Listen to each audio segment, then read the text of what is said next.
Hello everyone, welcome to our YouTube channel CA Gyan Sadhna. Today we are going to discuss an important GST update regarding interest calculation and new enhancements in GST 3B, which will be applicable from January 2026 tax period onwards. Let's understand this advisory in simple and practical way. अब यहाँ पे ये advisory आपको दिख रही है जो ये कब आई थी, ये कल आई थी मतलब 30 जनवरी 2026 को आई थी एडवाइजरी। इसके हम वन बाय वन पॉइंट पढ़ लेते हैं।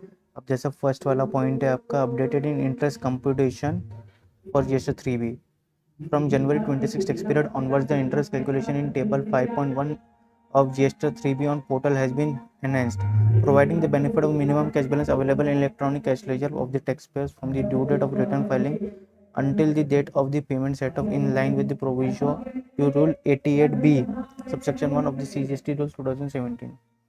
अब पहले क्या होता था कि जो आप टैक्स लाइबिलिटी अपनी डिक्लेयर करते थे तो आप उस पर टोटल लाइबिलिटी पे टैक्स भर लेते थे।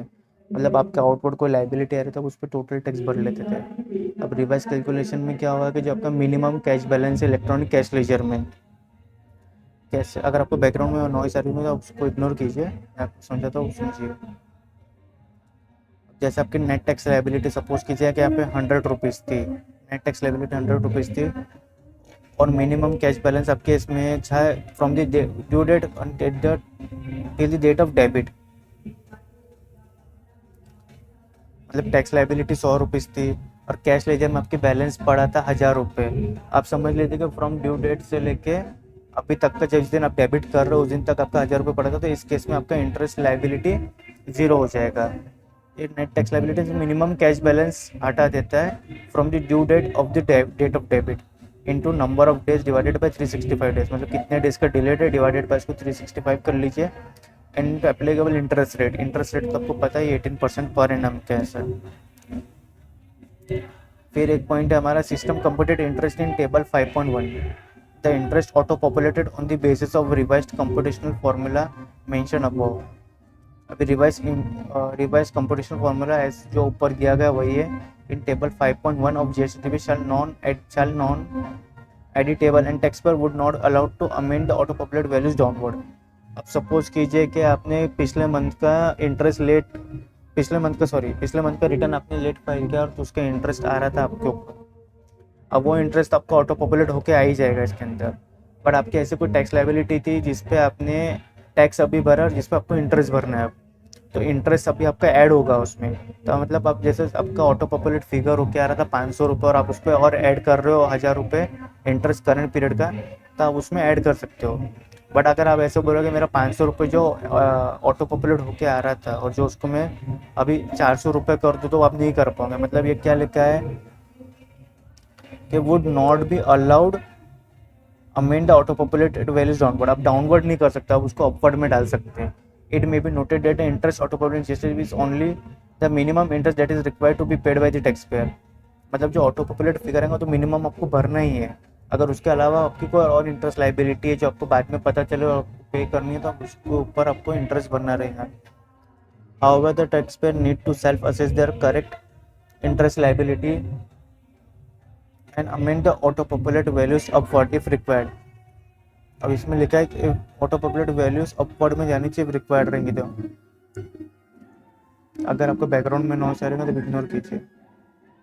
अब यहाँ पे आएगा auto population of tax liability breakup in table in GST 3B। अब जीएसटी 3B में एक चीज़ नोटिस की होंगी कि लास्ट में जब आप फाइल करते हो ऑफसेट करने के बाद उसमें टैक्स लाइबिलिटी ब्रेकअप आता है, उसमें आप वैल्यूज अब चेंज कर सकते हो। ऑटो पॉपुलेट हो गया तो करंट मंथ में आता है, बट आप उसको बाइफरकेशन से देखते हैं कि करंट मंथ का इतना, मेरा प्रीवियस पीरियड का इतना है, तो उस हिसाब से ऑटो पॉपुलेट इंटरेस्ट आता है। तो ये चीज़ें बहुत लोग इसको यूज़ नहीं कर रहे थे, इसलिए अभी सिस्टम ने इसको ऑटोमेटिक कर दिया है। अभी हम रीड कर लेते हैं इसको one by one. The tax liability breakup table in GST 3B capture the supplies of previous tax periods reported in current period. अब जैसे आप जनवरी 26 का रिटर्न भर रहे हो, अगर आप उसमें जनवरी 26 का भर रहे हो तो उसमें आप नवंबर 25 या अक्टूबर 25 का अगर कोई बिल ऐड कर रहे हो या कुछ अमेंड कर रहे हो तो वो सिस्टम उसको पकड़ लेगा, क्योंकि आपने करंट पीरियड में डाला है प्रीवियस पीरियड का। तो उस हिसाब से सिस्टम उसका डिफरेंस, जैसा अमेंड किया है आपने तो उसका डिफरेंस वैल्यू ले लेगा। अगर कोई एडिशन लिया तो उसको टोटल वैल्यू लेके उसमें इंटरेस्ट लाइबिलिटी का इंटरेस्ट लाइबिलिटी बोल रहा हूँ, टैक्स का बाइफरकेशन कर लेगा। The tax is being paid for such supplies in current tax period, hence for the filing of GST 3B from January 26 period onwards, the GST portal shall auto populate the tax liability breakup in tables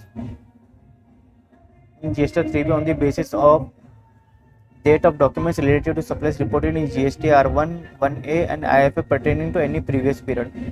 अब जैसे आप monthly tax पे हो तो आप R1 file कर रहे हो, कुछ अमेंड करना है तो आप R1 ने फाइल कर रहे हो। अगर आप क्वार्टरली है तो लेकिन आप उसका IFA फाइल कर रहे हो, उसमें आप कोई भी प्रीवियस पीरियड की टैक्स लाइबिलिटी डिक्लेयर करते हो तो उसका ऑटो पॉपुलेट टैक्स लाइबिलिटी में ब्रेकअप हो जाएगा। मतलब आपको इसमें नीड नहीं अलग अलग करने की, डेट से पकड़ लेंगे, documents related to supplies reported on the basis of date. मतलब आप जो डॉक्यूमेंट्स रिपोर्ट कर रहे हो उसकी डेट के हिसाब से वो टैक्स लाइबिलिटी का ब्रेकअप कर लेंगे, करंट पीरियड का इतना है, आपका प्रीवियस पीरियड का इतना है। Where the corresponding tax liability has been discharged in the current period GST 3B। This enhancement is intended to assist taxpayer in accurate reporting of tax liability and align the computation of interest as per provision of section 50 of CGST Act 2017। अब ये enhancement क्यों किया गया है? ताकि आपका accurate tax report बराबर हो। अब एक समटाइम्स क्या होता है कि आपने प्रीवियस पीरियड को कोई टैक्स 3B में रिपोर्ट कर दिया, अब डिपार्टमेंट में कोई नोटिस आती है, ऑडिट आती है, तो आपको दिक्कत होती है उसमें बताने के लिए कि हमारे इस पीरियड का हमने टैक्स इस पीरियड में भर दिया है, मतलब प्रीवियस पीरियड का टैक्स हमने करंट पीरियड में भर दिया। वो समरी तो आप कैसे बाइफरकेट करोगे उसको कि ये प्रीवियस पीरियड का था? डिपार्टमेंट में बोलेंगे कि अपने करंट ईयर का भरा है या फिर करंट ईयर का अपने करंट मंथ का गलत भरा है, वो इसमें प्रीवियस पीरियड का कोई भी टैक्स नहीं है।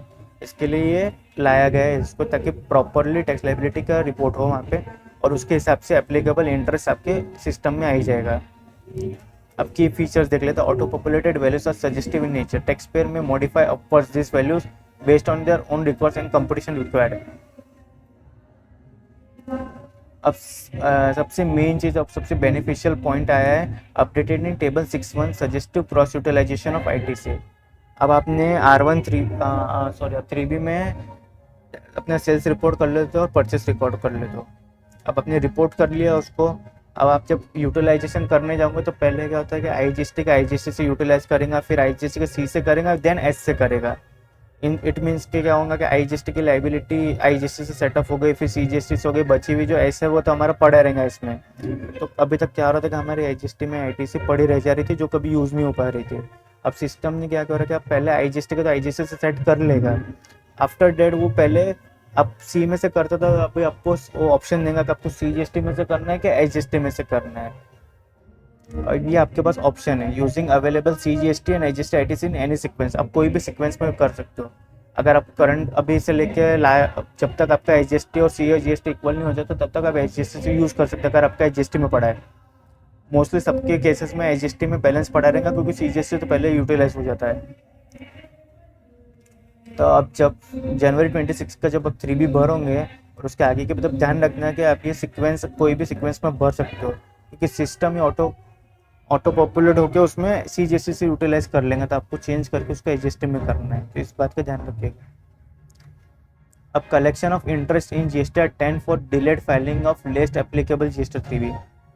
अब समटाइम्स क्या होता है कि आपने GST कैंसिलेशन के लिए अप्लाई कर दिया, अब जिस इफेक्टिव डेट ऑफ कैंसिलेशन का जो डेट था उस मंथ का आपने 3B फाइल करना रहेगा और आपको बाद में पता चला और आप 3B भर रहे थे, आपने उस टाइम का 3B तो भर दिया और जब GST 10 भर रहे तो आपने उसमें लेट फीस नहीं आ रही थी क्योंकि GST 10 तो फाइनल रिटर्न है, उसमें तो वैल्यू 0 रहती है। तो उस पीरियड का जो आपने लेट किया रिटर्न उसकी इंटरेस्ट लाइबिलिटी तो आपने भरी नहीं ना, लेट फीस भरी है। अगर टैक्स होता तब इंटरेस्ट भरते और टैक्स भरते, अगर दोनों नहीं रहता तब लेट फीस भरते, बट अब लेट फीस तो भरी नहीं गई, इसलिए क्या किया सिस्टम ने अभी कि GST 10 में उसको ऑटो पॉपुलेट कर लेगा लेट फीस को। In case of cancel tax payer if the last applicable GST 3B has been filed late after the due date, अब ड्यू डेट से लेट फाइल्ड हो रहा है तो an interest applicable on such delayed filing shall be levied and collected through final return. अब उसका यहाँ पे सिर्फ इंटरेस्ट दिया लेकिन लेट फीस भी आएगी उसकी।